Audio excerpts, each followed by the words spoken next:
Students, आज फिर एक नए टॉपिक के साथ आप लोगों के सामने प्रस्तुत हो गया हूं और आज का थॉट ऑफ द डे है मेहनत इतनी खामोशी से करो कि सफलता शोर मचा दे। हमेशा मेहनत अपने खामोशी से करो, दुनिया में ढिंडोरा पीट के मेहनत नहीं करना है। मेहनत इतनी खामोशी से करो कि सफलता शोर मचा दे। ठीक है, तो आज इसी थॉट्स ऑफ द डे के साथ फिर मैं एक नया टॉपिक जो पिछले क्लास में मैंने पढ़ाया था मैग्नेटिक इफेक्ट ऑफ करंट का ऑरस्टेड एक्सपेरिमेंट्स, जिसमें ऑरस्टेड साहब ने एक एक्सपेरिमेंट किया था कि अगर किसी भी कंडक्टर्स में अगर करंट पास होती है, किसी भी कंडक्टर में करंट पास होती है तो वो अपने चारों तरफ क्या करती है, एक मैग्नेटिक फील्ड बनाती है। चारों तरफ अपने मैग्नेटिक फील्ड बनाती है। ये हम लोग ने 1820 में ऑरस्टेड साहब ने एक्सपेरिमेंट करके इसे प्रूव कर दिया था। अब आज हम जो एक्सपेरिमेंट पढ़ने जा रहे हैं, आज जो हमने टॉपिक पढ़ने जा रहे हैं वो है बायोट-सावर्ट लॉ। बायोट-सावर्ट लॉ, और ये बहुत ही इंपॉर्टेंट लॉ है for the exam, for competitive exam. किसी भी चीज के लिए समझना बहुत जरूरी है, क्योंकि ऑरस्टेड साहब ने सिर्फ ये बताया था कि करंट अगर किसी कंडक्टर्स पे करंट जा रही है तो वो अपने चारों तरफ मैग्नेटिक फील्ड बना रही है। कंपास को लेकर उन्होंने इसे ऑब्जर्व करके प्रूव किया था। लेकिन और बायोट और सावर्ट यहाँ पे दो साइंटिस्ट हैं, एक बायोट नाम के साइंटिस्ट और एक सावर्ट नाम के साइंटिस्ट हैं। ये दोनों मिलकर एक एक्सपेरिमेंट किए कि किसी भी ये जो कंडक्टर्स है, इस कंडक्टर में अगर करंट पास हो रही है तो ये क्या कर रही है, अपने चारों तरफ एक मैग्नेटिक फील्ड बना रही है। लेकिन किसी पॉइंट P पर ये कितना मैग्नेटिक फील्ड बना रही है, इसे वैल्यू को निकालने में बायोट साहब और सावर्ट साहब ने बहुत महत्वपूर्ण योगदान दिया था। तो वो किस प्रकार निकाले थे, इस पर हम लोग थोड़ा सा देखते हैं। बायोट सावर्ट लॉ में एक करंट एलिमेंट पर उन्होंने चर्चा किया था। करंट एलिमेंट, अब ये क्या है पहले ये समझ लेते हैं, उसके बाद इनके लॉ को हम लोग समझेंगे। करंट एलिमेंट, जैसे कि सपोज दैट किसी भी कंडक्टर्स पे अगर करंट जा रही है तो करंट एलिमेंट क्या होगा, वो छोटा सा पॉइंट पे ये देखिए सब बटा हुआ है, डिवाइड किया हुआ है, सब छोटे छोटे यूनिफॉर्म पॉइंट से यूनिफॉर्म डिस्टेंस पे ये पूरा पॉइंट डिवाइड किया हुआ है। तो इस छोटे से जो डिफरेंसेस आ रहे हैं इसे कहा जाता है करंट एलिमेंट, क्योंकि ये छोटा सा लेंथ क्या हो गया हमारा डीएल हो गया, और इस पे करंट जा रही है आगे की तरफ, और इस पे करंट जो जा रहा है वो छोटे से डिस्टेंस के लिए उसे कहा जाता है हम लोग करंट एलिमेंट। तो इन्होंने एक कंडक्टर्स लिया किसी भी आकार का, एक वायर लेंगे और उसमें से उन्होंने करंट एलिमेंट्स पर ही इन्होंने वैल्यू फाइंड आउट किया था कि किसी भी पॉइंट पर कितना करंट हमारा आता है, कितना मैग्नेटिक फील्ड बनाएगा। तो इनका ऑब्जर्वेशंस फॉर था करंट एलिमेंट, और फिर उसको इंटीग्रेट करके हम लोग लार्ज मतलब वायर के या वायर का लेंथ का भी मैग्नेटिक फील्ड हम लोग किसी भी पॉइंट पर निकाल सकते हैं। तो इनका बेसिकली एक्सपेरिमेंट था ऑन द करंट एलिमेंट। अब देखिए क्या, किसी भी अगर एक वायर हमने ले लिया इस तरह से, सपोज दैट x, इस तरफ पॉइंट x है, इधर पॉइंट आपका y है। अब इस पे करंट का जो डायरेक्शन है वो जा रही है फ्रॉम x टू y की तरफ। ठीक है, अब छोटे से आप यहाँ पे किसी भी पॉइंट पर हमें निकालना है मैग्नेटिक फील्ड, कि इस पॉइंट पर इस वायर के कारण कितना मैग्नेटिक फील्ड बन रहा है। तो अब जो बायोट सावर्ट का हम बात किए थे, तो बायोट सावर्ट क्या किए थे, करंट एलिमेंट पर कवर किए थे। तो उन्होंने क्या किया कि छोटा सा एक डिस्टेंस यहाँ से डिस्टेंस ले लिया उन्होंने, छोटा सा एक डिस्टेंस जो कि यूनिफॉर्म था, आइए इनका नाम यहाँ पे दे दिए डीएल। अब इस डीएल का जो डिस्टेंस था यहाँ से, इस डिस्टेंस को उन्होंने बोला ये डिस्टेंस है आपका आर। अब इन्होंने इसका सेवरल एक्सपेरिमेंट किया, मैग्नेटिक फील्ड को पास करके, करंट को पास करके। अब ये दोनों के बीच में देखिए एक एंगल बन रहा है, इस एंगल का नाम है थीटा। ठीक है, तो इस छोटे से करंट एलिमेंट के कारण एक पॉइंट P पर कितना मैग्नेटिक फील्ड का स्ट्रेंथ है, क्या उसका वैल्यू है, इस पर काम किए थे कौन, Biot Savart law. Biot Savart साहब ने इस पर वर्क किया था। उन्होंने क्या ऑब्जर्वेशन किया, उन्होंने जब एक्सपेरिमेंट स्टार्ट किया तो क्या क्या ऑब्जर्व किए कि अगर ये छोटे से करंट एलिमेंट की बात कर रहे हैं, कि पी पॉइंट पे कितना बनेगा, तो इसका जो स्ट्रेंथ बनेगा वो भी बनेगा छोटा सा करंट एलिमेंट है तो छोटा सा स्ट्रेंथ बनेगा। अब देखा क्या गया कि इन्होंने क्या किया, करंट के वैल्यू को कभी बढ़ाया कभी घटाया। तो उन्होंने क्या ऑब्जर्व किया इस केस में कि जितना करंट हम बढ़ा रहे हैं उसी हिसाब से हमारा मैग्नेटिक फील्ड स्ट्रेंथ भी बढ़ रहा है, और करंट को घटा रहे हैं तो उसी हिसाब से स्ट्रेंथ भी हमारा घट रहा है। तो उन्होंने ऑब्जर्वेशंस में यही पाया कि dV is directly proportional to I, मतलब डायरेक्टली प्रोपोर्शनल है, करंट बढ़ाएंगे तो हमारा मैग्नेटिक फील्ड स्ट्रेंथ भी बढ़ेगा। तो इन्होंने यहाँ पे सप्लाई करके इसे ऑब्जर्व किया और एम्पीयर मीटर लगाकर ऑब्जर्व करके यहाँ पे मैग्नेटिक फील्ड को नाम मेजरमेंट करके इन्होंने ऑब्जर्व किया। पहला ये था इक्वेशंस। दूसरा उन्होंने क्या ऑब्जर्वेशंस पाया, ये जो करंट एलिमेंट है इसके भी डायरेक्टली प्रोपोर्शनल है। अगर हम करंट एलिमेंट्स की वैल्यू को बढ़ाते हैं तो उसके कारण भी यहाँ पे मैग्नेटिक फील्ड का स्ट्रेंथ क्या होगा, इफेक्ट होगा। अगर बढ़ाएंगे तो इफेक्ट यहाँ पे ज्यादा देखने को मिल रहा है, और घटाएंगे तो भी हमको इफेक्ट कम देखने को मिल रहा है। तो इसके कारण क्या हुआ कि ये जो dV है ये भी डायरेक्टली प्रोपोर्शनल किसका हो गया, dl का। ये हो गया हमारा इक्वेशन नंबर 2। अब थर्ड ऑब्जर्वेशन जो उन्होंने देखा, थर्ड ऑब्जर्वेशन में पाया कि ये जो एंगल है इस एंगल पे भी डिपेंड करता है मैग्नेटिक फील्ड का स्ट्रेंथ। तो अब वो जो एंगल है वो फाइंड आउट किए उन्होंने, इसमें एंगल का ले लिया sin थीटा, तीसरा नंबर। ठीक है, चौथा नंबर में उन्होंने क्या पाया कि ये जो दूरी है, जो यहां से है डिस्टेंस, क्या किए कि एक बार इस पॉइंट को वैल्यू को बढ़ा दिया आगे। तो उसमें भी देखें कि उन्होंने कि इसका जो मैग्नेटिक फील्ड स्ट्रेंथ था वो कम होते चला जा रहा था, नजदीक ला रहे थे तो मैग्नेटिक फील्ड का स्ट्रेंथ क्या हो रहा था, ज्यादा हो रहा था। तो इस केस में उन्होंने ऑब्जर्व किया कि जो dV है वो क्या है, इनवर्सली प्रोपोर्शनल है r स्क्वायर का, डिस्टेंस का स्क्वायर। तो उन्होंने ये चार ऑब्जर्वेशंस लिया, क्या क्या लिया कि magnetic field strength is directly proportional to current and magnetic field strength is directly proportional to current element and magnetic field strength is directly proportional to angle between the current element, between the distance and current element. ये दोनों के बीच में जो angle बन रहा है उस angle पर भी ये डिपेंड करता है। कौन सा एंगल, साइन के अप्रोक्स में। और dV is directly proportional to, inversely proportional to r square. अब जब ये तीनों चारों इक्वेशन को इक्वेट किए तो इक्वेट करके उन्होंने पाया dV is equal to I dl sin theta by r square.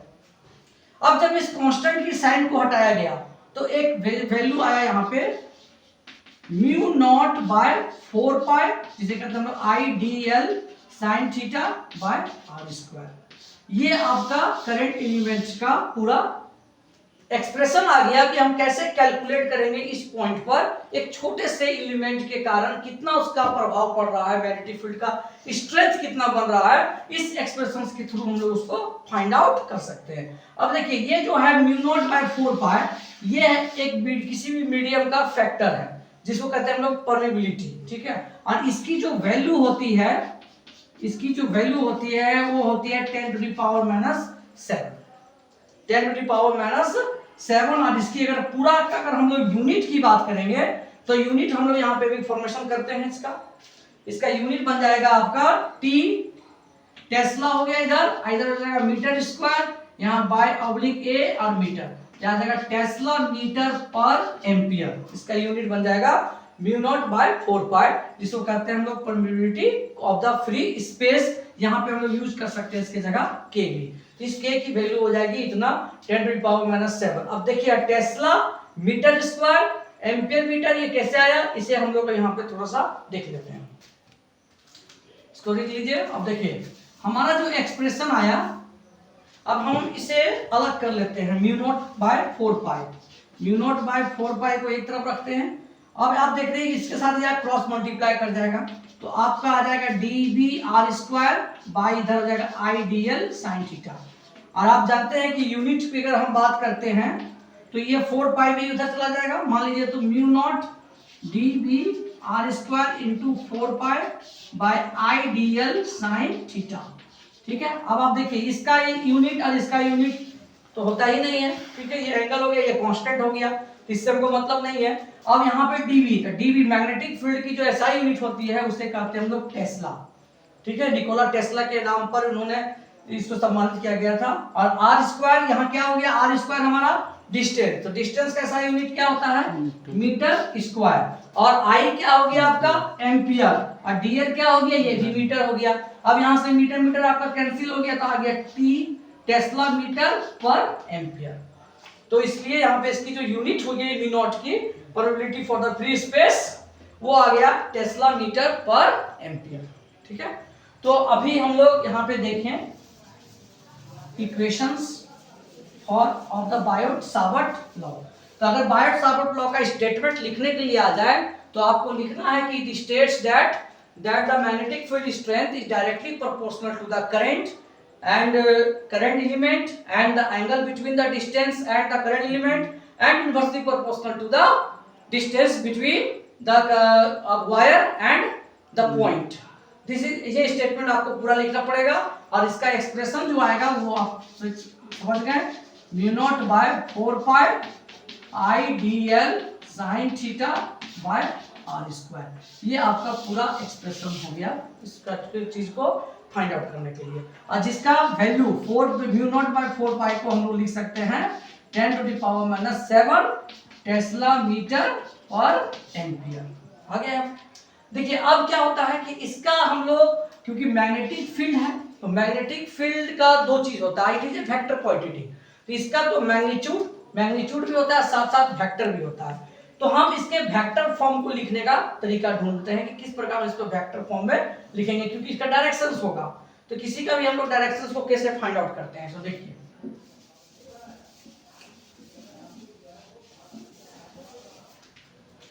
Vector form जैसे सपोर्टेड की है आपका कंडक्टर था x एंड y, यहाँ पे हमने दो पॉइंट रखा करंट एलिमेंट dl, यहाँ से हमने एक पॉइंट लिया r, इस फैक्टर पे हमें क्या निकालना है मैग्नेटिक फील्ड का स्ट्रेंथ। इसकी दूरी जो थी वो है r और इस पॉइंट पर हमें मैग्नेटिक फील्ड स्ट्रेंथ निकालना है, this is the angle theta.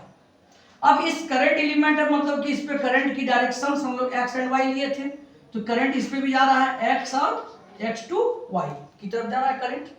तो अगर हम इसका एक्सप्रेशन लिखे dV is equal to mu naught by 4 pi I D L sine theta by r square, यहाँ पे n क्या क्योंकि इसका डायरेक्शन है इसलिए यहाँ पे डायरेक्शन क्या होता है यूनिट वेक्टर सोर्स डायरेक्शन, तो हम लोग यहाँ पे यूनिट वेक्टर ले लिए n।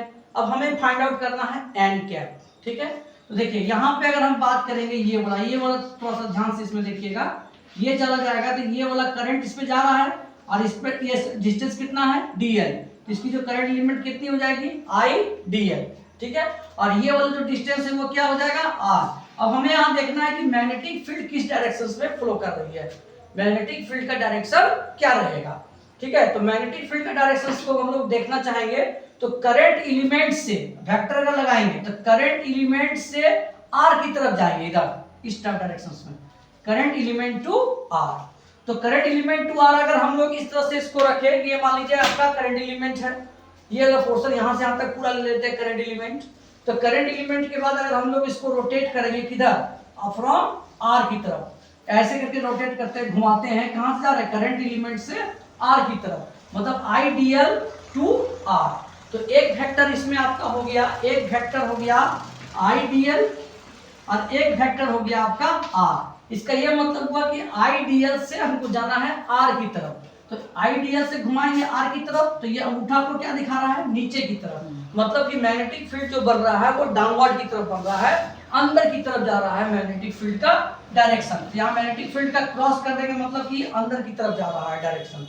तो आइडियल, तो अब हमको निकालना है n कैप, तो n कैप मतलब क्या हो गया n वेक्टर बाय इसका मैग्नीट्यूड n। ठीक है, तो n वेक्टर यहाँ पे क्या आया, n वेक्टर हमारा आ गया आइडियल क्रॉस r, तो यहाँ पे लिख देते हैं आइडियल क्रॉस r। और अगर हम उसका मैग्नीट्यूड निकालते हैं तो मैग्नीट्यूड क्या निकलेगा, आप जानते हैं vector a cross vector b का मैग्नीट्यूड निकलता है ab sin theta, ab sin theta. तो ab sin थीटा यहाँ पर लिख देंगे पूरा, क्योंकि एक वेक्टर हो गया आइडियल और एक वेक्टर हो गया r और यहाँ हो जाएगा हमारा sin थीटा। अब इसके जगह हम n कैप के जगह ये वाला वैल्यू को पुट कर देते हैं, तो आएगा आपका dv is equal to mu naught by 4 pi I D L sine theta by r square into I D L cross r by I D L r sine theta. अब यहां से देखिए साइन थीटा आपका cancel, ideal cancel हो गया, तो बचा क्या आपके पास mu naught by 4 pi I D L cross r by r cube. यही आपका आ गया वेक्टर फॉर्म में लिखने का तरीका। ठीक है, तो हमारा बायोट सावर्ट लॉ ये फॉर्मूला हो गया। एक तो आपका dv is equal to mu naught by 4 by I real sine theta by r square. Actually हम लोग मैग्नीट्यूड इसी से फाइंड आउट करते हैं, लेकिन अगर क्वेश्चंस में बोल दे कि write down in the vector form, तो वेक्टर फॉर्म में एक्सप्रेशन हमारा ये रहेगा। ठीक है, आई डीएल क्रॉस आर और आर क्यूब।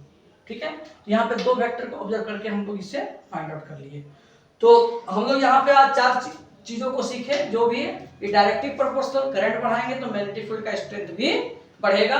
अगर हम लोग करंट एलिमेंट का साइज भी बढ़ाएंगे या घटाएंगे तो उस हिसाब से आपका मैग्नेटिक फील्ड स्ट्रेंथ भी घटेगा और बढ़ेगा। और एंगल जो भी लेंगे, अगर एंगल ले लिए, देखिए अब एंगल पर हम लोग यहाँ पे देखते हैं कि अगर एंगल ज्यादा होते जाएगा तो उसकी वैल्यू क्या हो जाएगी, ज्यादा हमको मिलती जाएगी। जैसे देखिए dv क्या है, dv is directly proportional to sin theta. अगर हम थीटा की वैल्यू ले लिए 0 डिग्री, मतलब कि ये दोनों के बीच की जो दूरी होगी वो मतलब कि इसी लाइन में आपका करंट एलिमेंट भी है, इसी लाइन में आपका क्या है, तो आपका डिस्टेंस भी है। तो उस केस में थीटा की वैल्यू कितनी हो जाएगी, 0 डिग्री। तो अगर 0 डिग्री इसकी वैल्यू हो जाएगी तो आंसर जो आएगा हमारा sin theta by r square. तो यहाँ थीटा अगर हम 0 डिग्री पुट किए तो sin 0 डिग्री की वैल्यू 0, तो हमें कुछ भी मैग्नेटिक फील्ड नहीं मिलेगा, मैग्नेटिक फील्ड क्या हो जाएगा, 0। लेकिन हमारा मैग्नेटिक फील्ड मैक्सिमम कब मिलेगा, मैक्सिमम कब मिलेगा जब ये दोनों करंट एलिमेंट और आर की वैल्यू दोनों आपस में कितना डिग्री बनाएंगे, एंगल 90 डिग्री। तब हमें सबसे maximum magnetic field strength power यहाँ पे मिलेगा। dv is equal to mu naught by 4 by I dl sin 90 degree. What is the value of sin 90 degree, the value of sin 90 degree is 1। Then we get mu naught by 4 by I dl by r square. इतना value हमको सबसे maximum कब होगा, maximum value कब होगी, जब 90 degree होगा angle, तो ये हो जाएगा मैक्सिमम। और जब थीटा की वैल्यू हो जाएगी 0 डिग्री तो हो जाएगा आपका मैग्नेटिक फील्ड का स्ट्रेंथ का वैल्यू 0। मतलब मैग्नेटिक फील्ड हम लोग परपेंडिकुलर रहा, परपेंडिकुलर अगर है, मान लीजिए ये आपका हो गया डिस्टेंस और ये हो गया करंट एलिमेंट। अगर ये दोनों के बीच में एंगल अगर 90 डिग्री बन रहा है तो आपका में इस करंट एलिमेंट के कारण इस पॉइंट पर मैग्नेटिक फील्ड का स्ट्रेंथ सबसे ज्यादा होगा। लेकिन अगर मान लीजिए करंट एलिमेंट, अब 0 डिग्री का मतलब क्या हुआ, करंट एलिमेंट और मैग्नेटिक फील्ड दोनों एक ही इसी डायरेक्शन में हो गया। तो जब इसी डायरेक्शन में हो गया तो वहां पे थीटा की वैल्यू हो गई 0 डिग्री, तो उस समय आपको किसी भी प्रकार का मैग्नेटिक फील्ड स्ट्रेंथ नहीं मिलेगा और उसकी वैल्यू क्या हो जाएगी, 0। तो यही था आज का बायोट सावर्ट लॉ जो करंट एलिमेंट पर बात हुआ था। धन्यवाद।